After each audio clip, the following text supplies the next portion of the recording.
Tom Cruise's greatest role, The Absent Father Scientology Demands. By Serge Delmar. Tom Cruise is the perfect example of how legacy media enables Scientology's most insidious abuses while pretending to report on them. Every few years, an article will rehash the same tired speculation about his relationship with his daughter, Suri, but they never say what needs to be said. This isn't about a personal rift. It's about religiously enforced child abandonment. Scientology's policy of disconnection isn't some vague suggestion.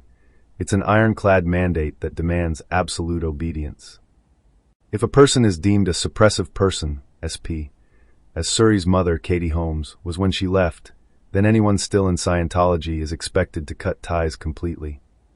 That means a father, one of the most powerful celebrities in the world, will allow an entire childhood to pass without involvement, not because of some deep personal choice, but because that's what Scientology requires of him. But where are the headlines that tell the truth? Instead, we get passive, spineless phrasing. Cruise has not been seen with Suri in years. Cruise is said to remain close with his other children. Cruise is focused on his career. The media dances around the core issue, deliberately avoiding the words coercion, control, and religious abuse. No one dares to say that a multimillionaire, with endless resources to fight for his parental rights, has not fought at all. No one questions what it means when a child, growing up in the public eye, is left to navigate a father's abandonment in silence because the world refuses to call it what it is. And let's not forget the other half of the equation, his older children, Isabella and Connor, who are still said to be deep in Scientology. The same media that wrings its hands over Cruise's absence in Suri's life completely fails to question the environment Isabella and Connor were raised in.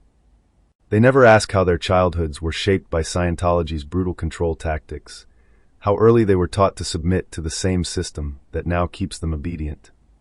They never ask whether they were pressured into cutting ties with their mother, Nicole Kidman, or how much of their loyalty is truly their own.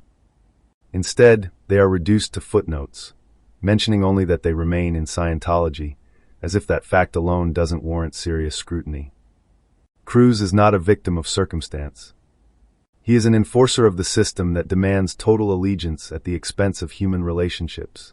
He is not just a father who drifted away from his daughter. He is a man who, by all public evidence available, chose Scientology over her. He is the golden child of a cult that systematically erases family bonds in service of its greater cause. And the media, time and time again, refuses to hold him accountable. So let's stop pretending this is a Tom Cruise problem. It's a Scientology problem.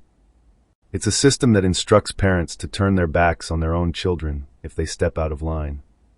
It's a system that manipulates, isolates, and erases those who leave, ensuring that even the most famous, most visible victims, like Suri Cruise, are treated as unfortunate casualties rather than the proof of something much darker.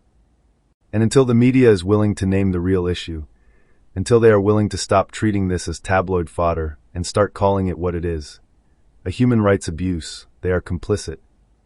Because every sanitized article, every carefully worded headline that obscures the truth, every failure to challenge Cruise on his silence is just another way they protect the machine that allows this to keep happening. And every time they do it, they make it that much easier for Scientology to continue doing what it does best, ripping families apart in plain sight while the world looks away. And that's the real scandal, not Tom Cruise's absence from Suri's life, but the fact that the world continues to let Scientology get away with it. Cruise isn't an outlier. He's not some anomaly whose choices should be treated as personal drama. He is the most famous example of exactly how Scientology functions. His life, his family, and his decisions are a case study in coercive control, and yet, the media treats it like a mystery, as if the answers aren't staring them in their MF face. How many times do we have to watch this play out?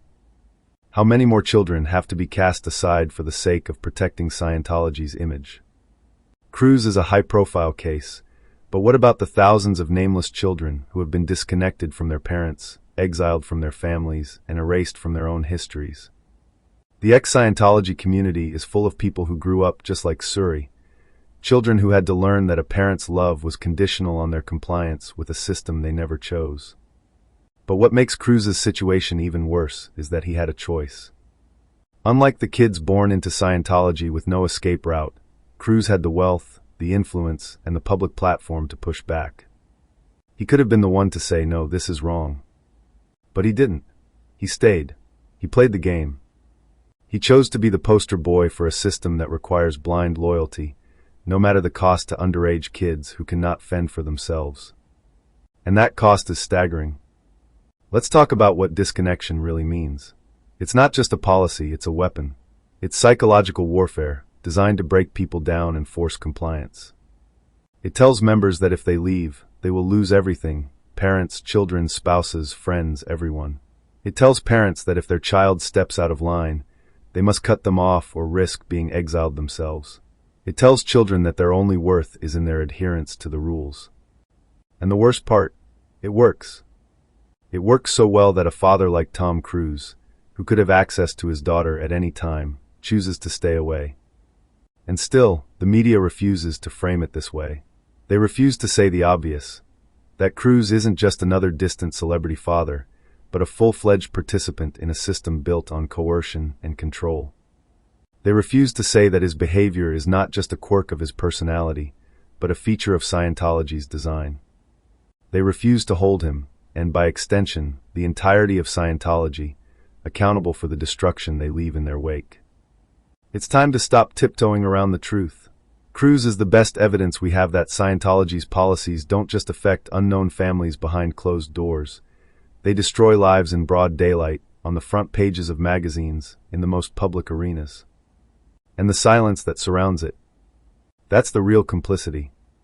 Because as long as the media continues to treat his abandonment of Surrey as a celebrity oddity, rather than a direct consequence of a dangerous cult, they are doing Scientology's bidding for them. Are we to believe that the media all of a sudden works pro bono for Scientology to help launder their image? Does not seem likely. The media have acted like hungry, corrupt, spineless investigators who are unable to investigate their way out of a literal paper bag when it comes to speaking and reporting on Scientology. Apparently they have no clue how to pull strings, and are so blind they would not see a Sherman tank, as if the literal Sherman tank comprised of L. Ron Hubbard's sycophants can't steamroll their inability to perceive anything that is actually taking place inside the Scientology hotels and commercial buildings 24/7, 365 kids exposed to audits, courses, and so-called ethics handlings. No more euphemisms. No more willful ignorance. No more pretending that this is just another case of an absent father. This is what Scientology does. And until the world starts talking about it in those exact terms, they will keep getting away with it. Compliments of the entire pyramid scheme going by the moniker corporate/legacy/mainstream media.